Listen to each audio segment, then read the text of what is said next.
Ni vile vile si sharti katika kuchinja kumwelekeza mnyama kibla.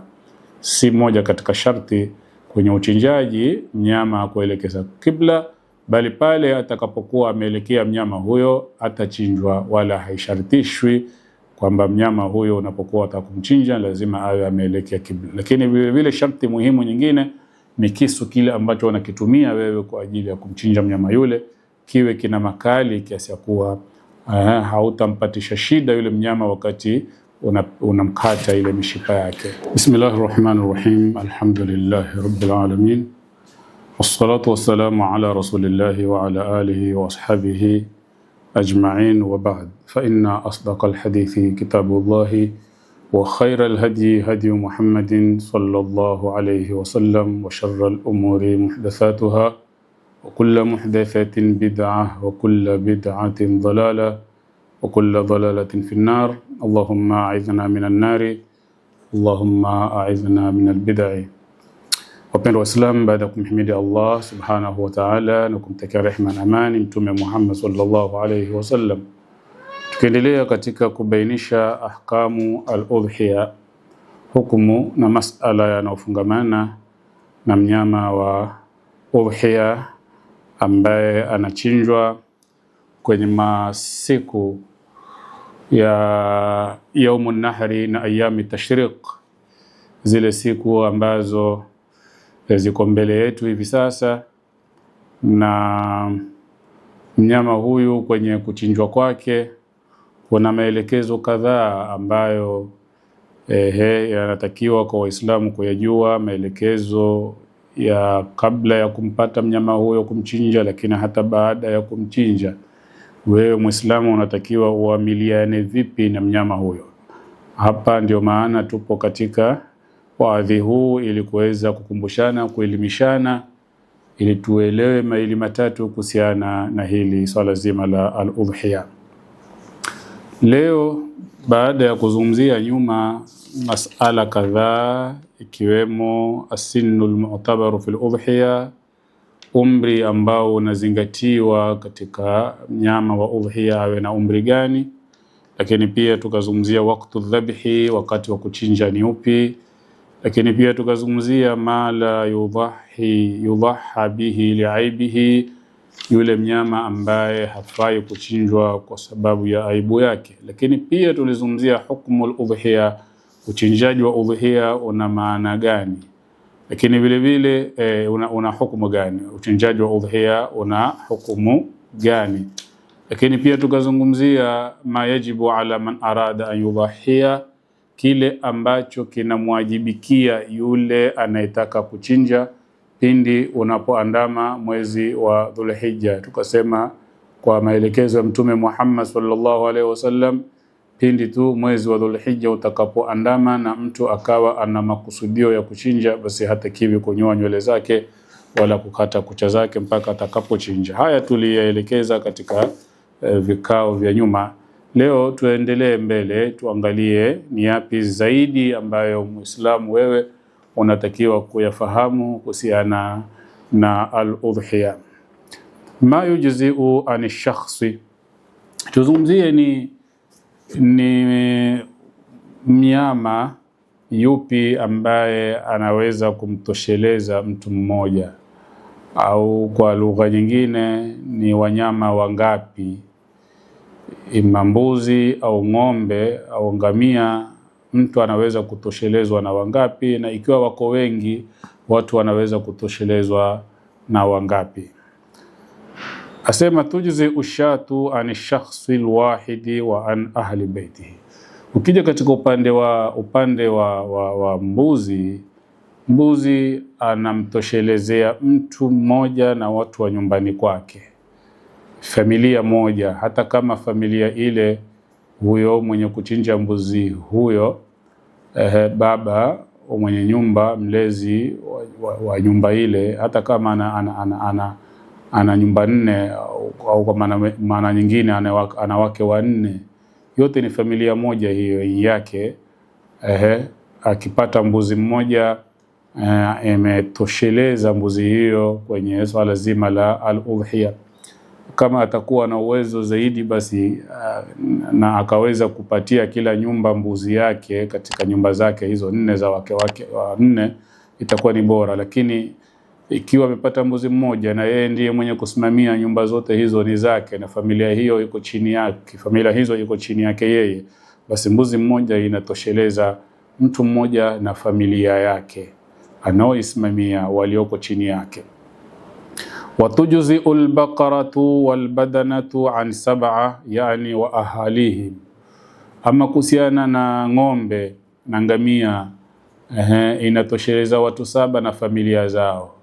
Kwa hiyo mnyama ambaye anaweza kuchangiwa na watu wakashirikiana ni ng'ombe au ngamia, na watu wenyewe wanatakiwa wasizidi idadi ya watu 7, kwa maana familia 7, nyumba ile na nyumba ile na nyumba ile mpaka ikafika familia 7 wanaweza kushirikiana kununua ng'ombe mmoja na ikawatosheleza katika kufikiwa na ujira. Hapa hatuzungumzii kuwatosheleza kwa maana ya labda kuwatosheleza nyama kugawanya, hapana, hatuzungumzii hivyo.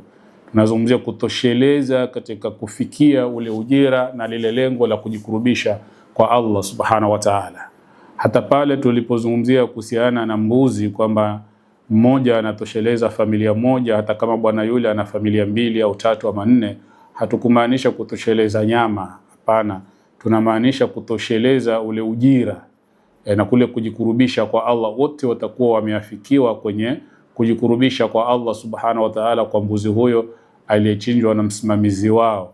Lakini vile vile hawa ambao wameshirikiana katika ng'ombe pia nao watatoshelezwa katika ujira na kujikurubisha kwa Allah subhanahu wa ta'ala kwa ng'ombe huyo au ngamia huyo ambaye wamemchinja. Hivyo basi kwa mwelekeo kama huu watakiwa Waislamu waweze kuwa na uelewa huo, wafahamu hivyo. Sije pingine watu wakakaa wakaona kwamba tujumuike pamoja tutafute mbuzi tuchange ili tuchinje udhuhia. Mbuzi hachangiwi, bali mbuzi anasimamia familia moja, lakini ng'ombe anaweza kuchangiwa na familia 7 wakaweza kushirikiana kwenye hilo. Katika hadithi ya Ata ibn Yasar qala, sema sa'altu Aba Ayyub al-Ansari, nilimuuliza Abu Ayyub al-Ansari, kaifa kanat ad-dhahaya fikum ala ahdi Rasulillahi sallallahu alaihi wasallam, vipi ilikuwa uchinjaji kwenu wa udhiya katika zama za Mtume Muhammad sallallahu alaihi wasallam? Qala, akasema kana ar-rajulu fi ahdi an-nabiy sallallahu alaihi wasallam, alikuwa mtu katika zama za Mtume yudhahi bishatin anhu wa an ahli baitihi, anachinja mbuzi kwa ajili yake yeye na kwa niaba ya familia yake, fayakuluna wa yut'imuna, na wakani wenye kula na kulisha wengine. Hii ni dalili ya kwamba mbuzi anaweza kutoshelezea familia moja. Wa amma dalilu albaqari wal ibili, ama dalili ya utoshelezaji wa ngamia na ng'ombe kwa familia 7 ni hadithi ya Jabir radhiyallahu anhu qala, amarana Rasulullah sallallahu alayhi wasallam, ametuamrisha mtume wa Allah an nashtarika fil ibil wal baqari, tushirikiane katika ngamia na ng'ombe, kullu 7 minna fi badana, kila watu 7 katika sisi kushirikiana kwenye huyo ngamia ama huyo ng'ombe. Kwa hivyo kwa mujibu wa maelekezo haya katika hadithi mbili hizi, huu ndio mwelekeo wa mnyama anavotosheleza. Mbuzi anatosheleza familia moja, lakini ng'ombe na ngamia wanatosheleza familia ya watu 7. Baada ya kumaliza masala haya, tuende katika masala ya fima yataalaku bidhabhi, linalofungamanishwa na uchinjaji. Tuje katika upande wa kuchinja sasa. Umempata mnyama wako yule wa udhiya, tayari wataka kumchinja ili kujikurubisha kwa Allah subhanahu wa ta'ala. Uchinjaji umeelekezwaje katika dini?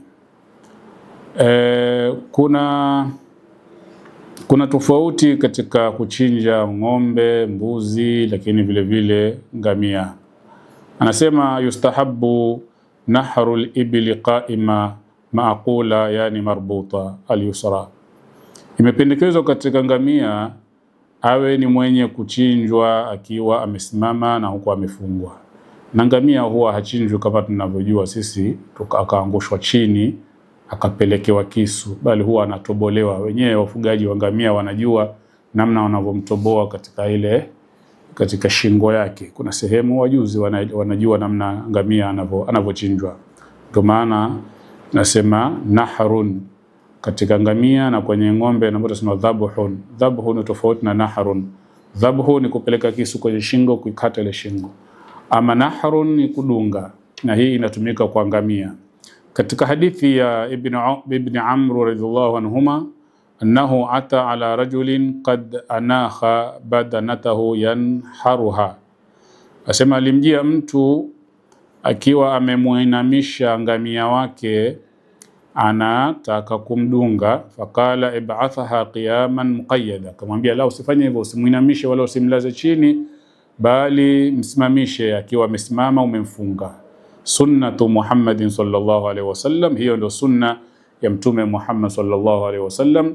Ngamia anavyochinjwa ni achinjwe akiwa amesimama, amefungwa vizuri miguu yake, na anatobolewa sehemu maalum kwenye shingo yake ambayo ndiyo itakaotoa damu na kutoa uhai wake.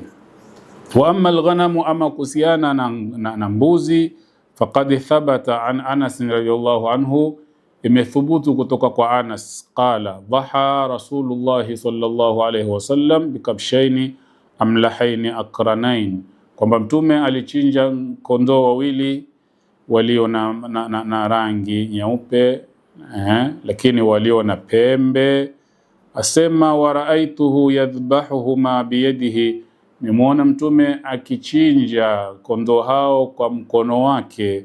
Wadhi'an qadamahu ala safahihima, akiwa ameweka nyayo yake kwenye mbavu, amewalaza na amemkanyaga kwenye mbavu ili kupata ule uzito na wa kuweza kupitisha kisu kwenye shingo. Wasamma Allah wa kabbara, na kwenye kuchinja kwake Mtume Muhammad sallallahu alaihi wasallam alitaja jina la Allah na akapiga takbira, bismillahi Allahu akbar. Idhan, kwa maelekezo haya, yushtaratu lidhabihi shurutu, katika kuchinja kumesharatishwa sharti zifuatazo. Sharti ya kwanza, ayusamia, unatakiwa lazima utaje jina la Allah subhanahu wa ta'ala, bi an yaqula, mchinjaji aseme bismillahi wallahu akbar, kama hadithi ilivyoelekeza hapa. Wayustahabu an yazida, lakini vile vile pia imependekezwa azidishe huyu mwenye kuchinja maneno haya, Allahumma hadha an fulani wa yusammi nafsahu wa ali baiti, kwamba huyu mnyama nachinja kwa ajili yangu mimi ya Allah, lakini vile vile na kwa ajili ya familia yangu. Yule rabbul bait, yule mlezi wa nyumba ambaye ni baba ambaye anasimamia uchinjaji kwa ajili ya familia yake, atataja jina lake, ya Allah, nachinja mnyama huyu kwa ajili yangu, kujikurubisha kwako, lakini vile vile pia kwa ajili ya familia yangu, kujikurubisha kwako. Au yakula, ama aseme Allahumma inna hadha anni wa an ahli baiti, ewe Mola, huyu ni wangu mimi, najikurubisha kwa mnyama huyu kwako, lakini vile vile na kwa ajili ya familia yangu, kujikurubisha kwako. Allahumma inna hadha minka walak, huyu mnyama anatokamana na wewe, wewe ndiye aliyemuumba, lakini pia huyu mnyama namchinja kwa ajili yako wewe Allah subhanahu wa ta'ala. Waqad thabata dhalika anhu sallallahu alayhi wasallam min hadithi Aisha radhiallahu anha, na hili limethubutu kutokamana na hadithi Aisha radhiallahu anha juu ya kauli hizi na maneno haya kuyasema yule ambaye anachinja. Lakini vile vile hata kama utakuwa unawakilisha, kwa sababu inawezekana vile vile pia kuwakilisha mtu kukuchinjia, na pale unapowakilisha mtu kukuchinjia itakuwa ni vyema lau wewe mwenyewe pia utakuwa hapo karibu wakati yule anayekuwakilisha na kuchinjia mnyama wako. Lakini vile vile pia hata kama hauko mbali, hauko karibu, labda umeamua yule hauko karibu na huyo ambaye anakuwakilisha, pia yafaa na utamuelekeza huyo ambaye anakuwakilisha wakati wa chinja, baada ya kusema bismillah Allahu akbar, Allahumma hadha li fulani wa ahli baitihi, Mola, huyo mnyama anachinja kwa ajili ya fulani na familia yake. Itakuwa unatoa maelekezo haya na kauli hizo kwa huyu ambaye atakuwa anakuwakilisha. Jingine ambalo limeambatanishwa na kuchinja katika sharti, ayanhara dama wadhalika yaqta'u ahad alwadjain ala alaqali ma'a alhulqumi walmari, amwage damu. Damu itamwagwaje? Kwa kukata mishipa miwili pamoja na koo ile ambayo itasababisha damu kumwagika. Wa huma alwajdain huma alarqani alghalidhani almuhitani bilhulqum, ni mishipa miwili mizito ambayo imezunguka kwenye koo. Kwa hivyo ukikata mishipa hiyo, basi damu itakapokuwa inatoka, hilo ndilo ambalo litakuwa limekamilisha huo uchinjaji. Wal akmalu fi dhabihi an yaqta alwadjain ma'a alhulqum walmari, lakini ukamilifu zaidi katika kuchinja ni kukata hiyo mishipa pamoja na hilo korokoro, kama nafaa kuliita hivyo. Kuna hii koo, kuna ile pipe ya koo. Ikiwa utakata hiyo pamoja na mishipa hiyo, basi itakuwa ni aula zaidi. Lakini ikiwa ushaikata ile mishipa na damu inajirizika, inatosheleza. Kwa maana si lazima unapochinja upambanue baina ya kichwa na mwili, kwamba kichwa kando mwili kando, si lazima. Lakini lao litaweza kupatikana hilo, basi pia si vibaya. Jengine ambalo linaambatanishwa na sharti za kuchinja, ayakuna dhabhu aqilan, adhabihu aqilan, huyo mchinjaji awe ana akili timamu. Wayajuzu lilmudahi an yatawalla dhabha binafsihi wayajuzu lahu an yuwakkila ghayrahu, kama nilivyotangulia kuzungumza. Huyo mchinjaji anaweza kujichinjia mwenyewe ama akawakilisha mwingine, ala yakuna wakiluhu musliman, lakini yule wakili wake mchinjaji awe ni Muislamu. Hivyo basi moja kwa moja swala la uchinjaji litakuwa limeweza kufikia katika mwelekeo kamilifu katika hili, ikiwa litaweza kutimia kwa mwongozo huu ambao tumeuelezea. Na kuchinja huku, ndugu zangu, kama tutavyokujaona katika maelezo zaidi huko mbele, kuna mhusu mwanamume, kuna mhusu mwanamke. Anaweza mwanamume kuchinja, anaweza mwanamke kuchinja, maadamu mwanamke huyo anao ule ushujaa wa kuweza kuchinja. Lakini vile vile si sharti katika kuchinja kumwelekeza mnyama kibla. Si moja katika sharti kwenye uchinjaji mnyama kuelekeza kibla, bali pale atakapokuwa ameelekea mnyama huyo atachinjwa, wala haishartishwi kwamba mnyama huyo unapokuwa utakumchinja lazima awe ameelekea kibla. Lakini vile vile sharti muhimu nyingine ni kisu kile ambacho unakitumia wewe kwa ajili ya kumchinja mnyama yule kiwe kina makali kiasi ya kuwa hautampatisha shida yule mnyama wakati unamkata ile mishipa yake. Kiwe kina makali ili kazi ile uifanye mara moja umalize, kwa sababu huu ni mnyama na ana nafsi na anasikia uchungu. Kwa hivyo usimpatishie uchungu kwa muda mrefu kwa kusugua kwenye shingo yake na kisu hakikati. Kisha kwamba kisu kina makali, ukishapitisha kinakata moja kwa moja na unamalizana na hiyo kazi. Naam. Jengine katika masala ambayo tutataka tuyazungumzie hapa ni kuhusiana na al-aklu minha wa taksimuha, kula pamoja na kumgawanya huyu mnyama. Baada ya kuwa ushachinja umaliza, vipi kuhusiana na masala ya kula na katika masala ya kumgawanya? Sema kumepatikana ahadith biana nabii sallallahu alaihi wasallam, kwamba mtume alizungumzia kwamba inama nahaitukum min ajli dafa allati daffat fakulu wadakhiru watasaddaqu. Kwa mujibu wa mwongozo wa mtume Muhammad sallallahu alaihi wasallam ni kwamba huyu mnyama katika kumtumia kwake unaweza kula na unaweza kumgawanya. Mtume Muhammad wakati mmoja alikuwa amezuia watu kukula. Asema kwa sababu ya dafa, na dafa jama'atun qadimul Madina fi ahdi Rasulillah. Walikuwa ni watu wamekuja Madina katika zama za mtume, fanahahum min al-iddikhar likay yuzawidu haula'i bit-ta'am. Mtume akawakataza Waislamu kuziweka nyama ili waweze kuwapatia hawa watu ambao wamekuja pale Madina kama wageni. Kisha baada hapo Mtume Muhammad sallallahu alaihi wasallam akawa ni mwenye kuruhusu watu kuweza kuziweka nyama zile, lakini nyingine vile vile pia kuweza kuzigawanya, kuwagawanyia ambao ni wahitaji.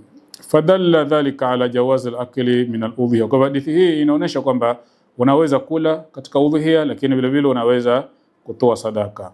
ووجوب تصدق منها.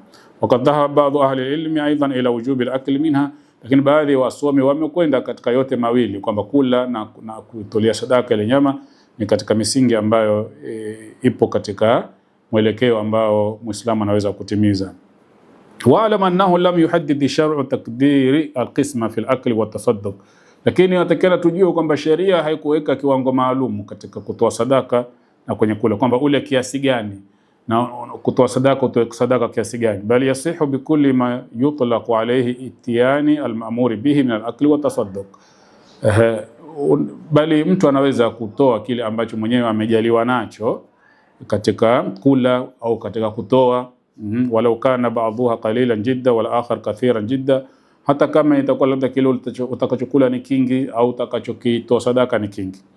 Bora tu tutakiwa tujue kwamba ahamu shay'in min al-udhiya an tatasaddaqa biha, jambo la muhimu zaidi katika udhiya ni kutoa sadaka.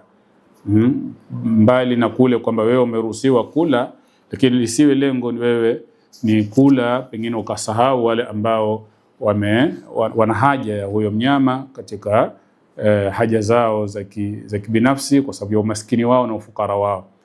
Hili ndilo ambalo litakuwa ndio kusudio zaidi, kwa sababu Allah subhanahu wa ta'ala amehimiza kwamba tuweze kuwalisha maskini, na wewe umechinja, basi itakuwa ni bora zaidi kuweza kulikumbuka hilo kabla hata kuikumbuka nafsi yako. Na kama tulivyosema viwango hapa, hakuna kiwango maalum kama vile zakat fitri tunajua kuna viwango maalum, lakini katika huyu mnyama kwamba labda utoe kilo ngapi, nusu, robo, kilo moja, hakuna viwango hivyo, bali wewe mwenyewe unaangalia nitakachompa huyu mtu ni kiasi gani hichi ili kiweze kumtosheleza. Na muhimu ni kumpa mtu kutoshelezeka na mahitaji yake kulingamana na familia yake alionayo. Muhimu sio wewe labda mnyama uliomchinja basi huo utamueneza mji mzima, kila nyumba ipate. Hapana, za kuchinja mbuzi utamgawanya mji mzima vipi? Na kama utamgawanya utaweza kuwapa kiasi gani? Umechinja mbuzi, angalia watu 2 3 wapatie nyama ambazo zitaweza kuwatosheleza, na wewe mwenyewe pia katika kujihesabu kwenye matumizi yako, kwa sababu hakuna viwango maalum ambavyo vimekadiriwa kuhusiana na masala haya. Na katika kupiana unaweza kumpa jirani yako ambaye si Muislamu, ikiwa pengine iko dharura ya kumpa ili na yeye aweze kusaidika baada ya kuangalia ambao ni Waislamu. Unaweza kufanya hivyo. Baada ya kumaliza kuangazia masala haya ya kula na kutoa sadaka mnyama huu, tuje katika baadhi ya vidokezo hapa muhimu.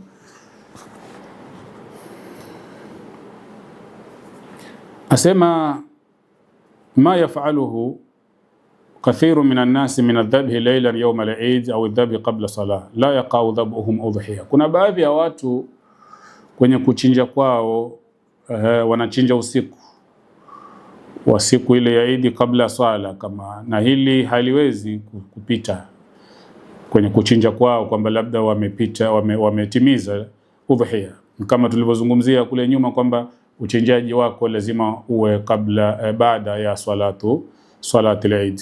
Naam. Na yawezekana mtu pengine akawa labda hata swali katika mji wake ule au katika mtaa wake, labda ni mgonjwa. Je, atafanya nini ndipo achinje? Hakikisha kwamba swala ishaswaliwa ya Eid katika mtaa wake ama mji wake. Yeye hakwenda kuswali swala ya Eid kwa dharura ile au nyingine, atafanya nini? Atasubiri mpaka imamu wa mtaa wake na mji wake amalize kuiswalisha swala ya Eid, ndipo na yeye aweze kuchinja. Lakini kuchinja usiku wa kuamkia Eid, hiyo haitahesabika kwamba ni udhiya kama tulivyozungumzia huko nyuma, bali hao wanyama watakaochinjwa kabla salatul Eid itakuwa ni sadaka kama tulivyozungumzia. Jingine, al-udhiya idha dhubihat la yu'ta al-jazaru minha shay'an li ajli al-ujra. Udhiya atakapochinjwa, kama umempa mtu kazi maalumu ya uchinjaji, tutawaita hawa wachinjaji kichinjioni kule labda, au umemleta nyumbani umemkodisha ili akuchinjie, anaitwa al-jazar. Huyu hapawi katika ile nyama sehemu kama ujira, la min juludiha wala min ghairihi, si upande wa ngozi wala upande wa sehemu nyingine yote ya mwili wake au kichwa au miguu. usimwekee hesabu yake kwamba ujira wake ni katika huyo mnyama utakapomchinja. Katika hadithi ya Ali ibn Abi Talib asema, amara ni Rasulullah sallallahu alaihi wasallam, ameniamrisha mimi mtume wa Allah, an aquma ala budna wa an atasaddaqa bi luhumiha wa juludiha wa ajillatiha, kwamba mtume ameniamrisha mimi nisimamie kuchinja ngamia wake, tena baada ya kuchinja nitoe sadaka kila kitu, nyama, ngozi, bali mpaka ile nguo yake ngamia ambao hutandikwa pale juu na mtu akakalia anapokuwa yuko juu ya ngamia, mpaka hiyo nguo. Wa an la uti aljazara minha shay'an, na nisimpe chochote huyo mchinjaji katika huyo ngamia, kwa maana kama malipo. Waqala nahnu nutihi min indina, lakini sisi tuko tukimpa katika mafungu yetu. Hapa tutatakiwa tuelewe kwamba kinachokatazwa ni wewe kumhusishia yule mchinjaji malipo katika yule mnyama, ima nyama zile au ngozi au kichwa au miguu au kadhalika sehemu nyingine ya mwili wa yule mnyama. Lakini haina maana kwamba huyo mchinjaji hawezi kupawa fungu katika fungu la sadaka. Inawezekana kwa kuna malipo kando umemkadiria, labda ni pesa maalum taslimu tampa, lakini pia ikawa kuna fungu lake kama la sadaka umemwekea kando ambalo halifungamanishwi na ujira wa kuchinja kwake, hiyo itakuwa yafaa kisheria.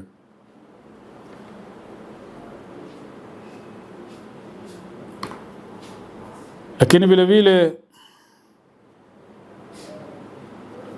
wa in akhadha alfaqiru min juludiha au lahmiha shay'an falahu haqqu at-tasarruf fihi walau bil bay'.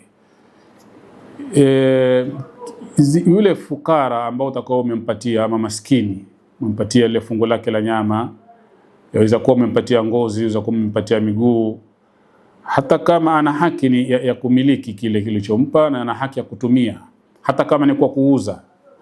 Unaweza kumpatia ngozi ya ngamia au ya ng'ombe akaenda kuuza, wala hakuna kosa.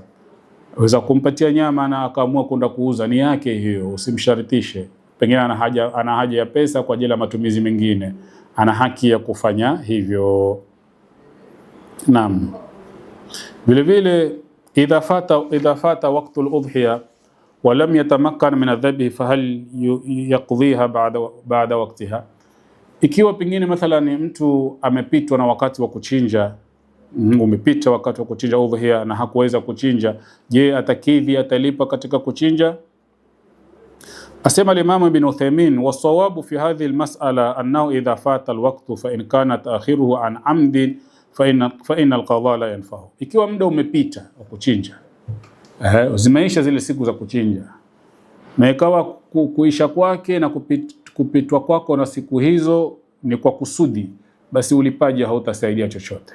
Wa amma in kana an nisyani au jahlin au in falatat al-bahima wa kana yarju wujudaha qabla fawati al-dhabh hatta infarata alayhi al-waqtu thumma wajadaha fa fi hadhihi al-hala yatbauha. Ama ikiwa ni kwa njia nyingine, labda mtu amepitwa na wakati wa kuchinja, ima kwa kusahau au kwa kutojua, au pengine mnyama wake alimtoroka, ng'ombe akaponyoka, akakimbia, au mbuzi, akatarajia atampata mapema au kwa wakati munasaba, lakini hakumpata mpaka labda alipompata muda umeisha, ni siku ya 14 ya Dhulhijja.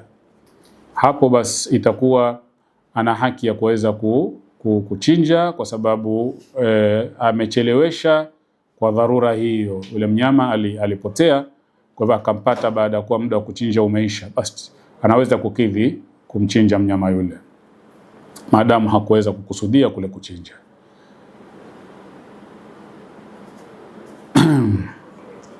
Vile vile swala nyingine ambalo ni la msingi, bina ala ma taqaddama min qawli ibn Hazm wa huwa ar-rajih indi fa yajuzu liman ishtara udhiyata wa lam yudahi biha ba'd an yatasarrafa fiha kayfa shaa min ibdaliha au bai'iha au hibatiha.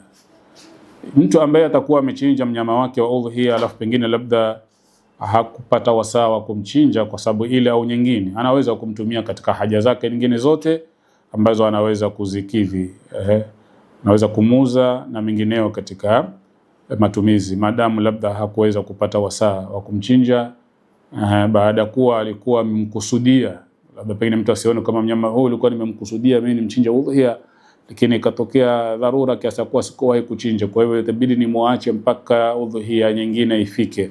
Unaweza kumtumia katika matumizi mengine wala sikosa. Jingine, inishtaraha wa biha aibun la yujzi fi udhiya thumma bari'at farajihu jawazu udhiya. Mtu akinunua mnyama ambaye alikuwa na kasoro na aibu zake, lakini baadaye akapoa, basi unaweza kumchinja madamu muda ule wa udhiya haujaisha kama tulivyozungumzia. Lakini pia la yajuzu shara'u al-luhumi wa tasadduq biha badala min al-udhiya au tasadduq bi thamaniha idh al-udhiyati la takunu qurbatan illa bi dhabhiha. Kuna mtu aweza kusema kwamba madamu nimekosa kumbuzi au ng'ombe, basi naweza nikanunua nyama, kaenda bucha nikanunua nyama nikazitoa sadaka, na ikawa labda kwa njia hiyo ameweza kupata thawabu za udhiya. La, hiyo haingii katika mwelekeo huo wa kisheria. Lililokusudiwa ni kuchinja, upate mbuzi, upate ng'ombe, upate kondoo, uchinje. Si kwenda kununua nyama mabucha alafu ukazigawanya zile nyama ukaona kwamba kufanya hivyo utakuwa umeweza kupata fadhila za al-udhiya. Lakini vile vile pia jengine, la tushra'u al-udhiya anil amwati istiqlalan, kuchinja kwa ajili ya watu waliokufa ni jambo ambalo si la kisheria. Ka yakula hadhihi al-udhiya an fulani mutawaffa, mfano mtu amenunua mbuzi au ng'ombe asema nachinja mbuzi huyu kwa niaba ya mamangu na ameshakufa au babangu, hii itakuwa si sheria. Walau kana qariban, hata kama ni mtu wako wa karibu, inma yadkhuluna dhimnan bi an yaqula hadha anni wa an ahli baiti, bali unaposema tu katika mnyama wako yule unemchinja kwamba huu nachinja kwa ajili yangu na familia yangu, atakuwa imeingia hiyo familia yako. Hata babako ambaye amekufa kitambo anaweza kuingia katika sadaka hiyo ambayo umeitekeleza ya uchinjaji.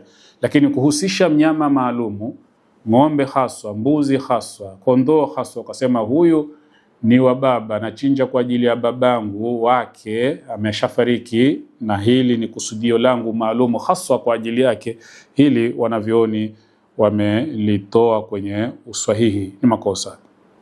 Lakini vile vile atasadduq bi thamani al-udhiya, mtu kutoa sadaka kwa thamani ya udhiya.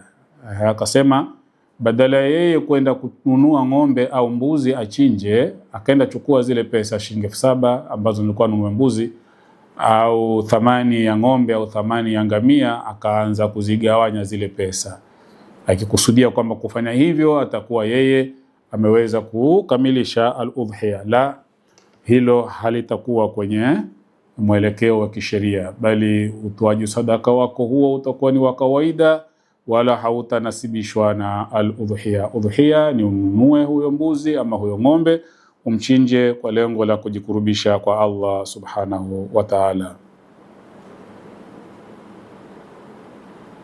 Naam. Jingine ambalo watakiwa mulifahamu, mtu ambaye ameenda kutafuta mnyama kwa ajili ya kuchinja udhiya,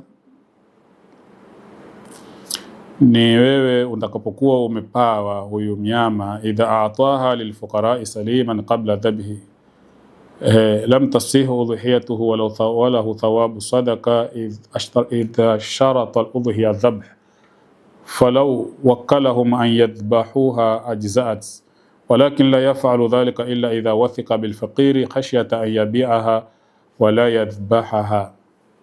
Katika kuchinja, hasa pale unapokuwa umempa mtu akuwakilishe katika kukuchinjia, basi lazima uwe na uaminifu naye katika kutekeleza jukumu hilo. Kuna baadhi ya watu wanaweza kuwapatia mnyama wako akuchinjie, lakini asiwe ni mwenye kutimiza hilo, na ikawa jambo kama hilo limepita bila kutimizwa, na itakuwa upande wako ni hasara tena, na muda umeisha, itakulazimu jambo hilo uweze tena kulifanya mwakani. Je, mtu anaweza kuchukua mkopo kwa ajili ya kununua udhiya?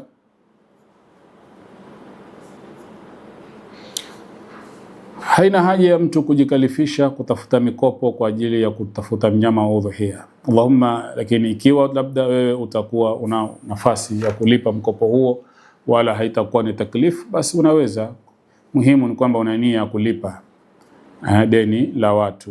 Labda umeenda mahala panapofugwa mifugo, ukamwambia mfugaji, nikopeshe bwana mbuzi, nitakulipa na mimi natakwenda kujikurubisha kwa Allah kuchinja mbuzi huyo. Ikiwa una nia ya kulipa basi si vibaya, lakini kama huna nia ya kulipa, nia yako ni kumdhulumu huyo ambaye unamkopa mbuzi wake, basi jua kwamba hapo hautakuwa unafanya kitu, bali utakuwa unajiingiza katika balaa na maafa ya madhambi na dhulma kwa Allah subhanahu wa ta'ala. Haya ndugu zangu ndiyo ambayo nimependa kuweza kuyabainisha japo kwa uchache. Najua mengi yapo yanazidi kuelimishwa na wasomi kipindi hichi.